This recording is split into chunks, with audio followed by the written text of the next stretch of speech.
It's amazing that nobody was killed. If you weren't at Duluth's Bayfront Park last night, what you're about to see will amaze you too. I'm Michelle Lee. KDLH News is next. KDLH-TV, Duluth. Live from the broadcast center, this is KDLH News with Michelle Lee, Teresa Bryant, and Marsh Nelson. 88 will be long remembered in Duluth as the night of the Big Bang. It's moving down there. I think we have a ground explosion, folks! Could be trouble in the pits!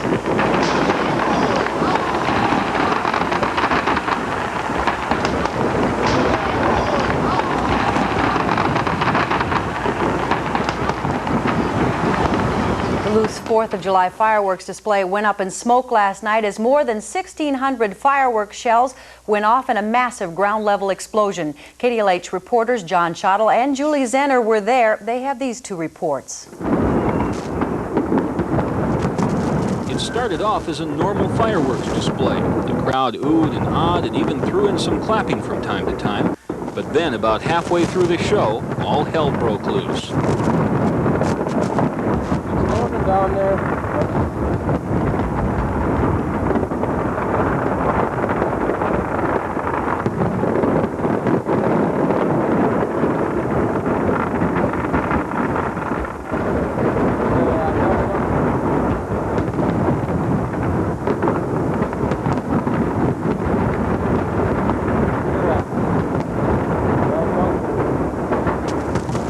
It looked like something was going wrong, definitely.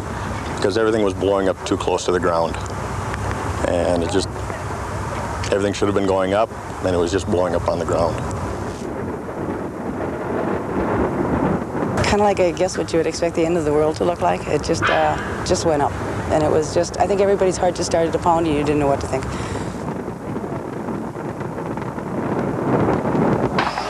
Apparently, a dud shell had rolled under a fireproof covering and exploded right in the middle of a pile of fireworks.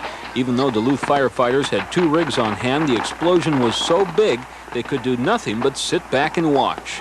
Once it happened, there was absolutely nothing we could do until it was all over with. Yet in spite of the fury of the explosion, no one was seriously hurt. Only a few people received minor burns. The main task firefighters faced was a large pile of styrofoam that was burning along with a number of smaller fires. There was a lot of spot fires because all the fireworks detonated, within a period of 30 seconds to a minute. So, by midnight, all the fires had been put out and things were returning to normal, leaving authorities to ask the question, how did this happen? Julie Zenner has that story. This morning, little evidence remained of what occurred last night. Empty shells and pipes, normal leftovers of any fireworks display. Last night's explosion left few scars on the landscape, probably fewer than on the minds of those watching. They for a moment saw Armageddon. Today, the explanation is simple, a fluke accident.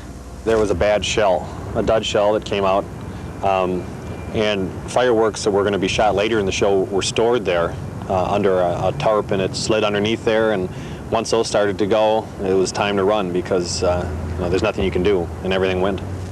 Unexpected explosions when dealing with fireworks are not uncommon. However, one of this magnitude is. Yeah, that does happen fairly often, but usually it lands without any harm. In this case, it landed in the wrong spot, so not only were we unlucky as far as the fluke shell, we were unlucky as far as where it landed. Duluth was only one of several displays set up by the Arrowhead Fireworks Company yesterday, and they took every precaution to prevent a disaster from happening. With the tubes that we've got and the way they're set up, it's comparatively safe. They're all packed in sand, and they're heavy gauge steel for the most part, and the smaller shells are in approved cardboard shell mortars, and so you don't have too much trouble with that unless it goes up a couple of feet and then it goes off. Then you could have some possible problems, but the way we've got it set up and the fire prevention safety, we're pretty safe. Duluth Convention Bureau officials say last night's explosion will not affect the future of fireworks in Duluth, and next year's 4th will be carried out in tradition. They say, however, that while the 1988 show is definitely one to remember, it is hopefully one not to repeat. Julie Zenner, KDLH News. Well, it's safe to say the memory of the events which unfolded in Bayfront Park last night will forever be a part of Duluth's 4th of July celebration, but its impact may be felt in more ways than one. Last night, Fire Chief Larry Bushy said the city may have to rethink the way the fireworks display is handled in the future. There's not a lot of other places to shoot the fireworks, and I would agree that we're probably going to have to look at something different next year. Bushy says last night's incident was a graphic illustration of what can happen once something goes wrong during such an event, and plans should be made to reduce the chance of a repeat performance next year. Bushy says it's particularly important to eliminate the chance of flash fires spreading to adjoining areas. Well, for kids enjoying a family holiday and looking forward to a fun night of fireworks, last night's accident was sad and frightening. The light and noise of the explosion, followed by the panic at Bayfront Park, made a strong impression on many young children. Parents who are concerned about their child's reaction to the accident should sit down and talk about the experience. I think it's real important for us not to make it into a big, serious problem. I think it's real important for the parents to sit down and to listen to their kids. Listen to the fears. I think it's important to also talk about your fears and also the saddening thing of the whole experience, so that they know that it was frightening and it was scary for us too. Parents should not, however, discuss their own fears in detail, because that might scare the child even more. If adults remain calm and reassuring, children's memories of the accident will likely fade quickly.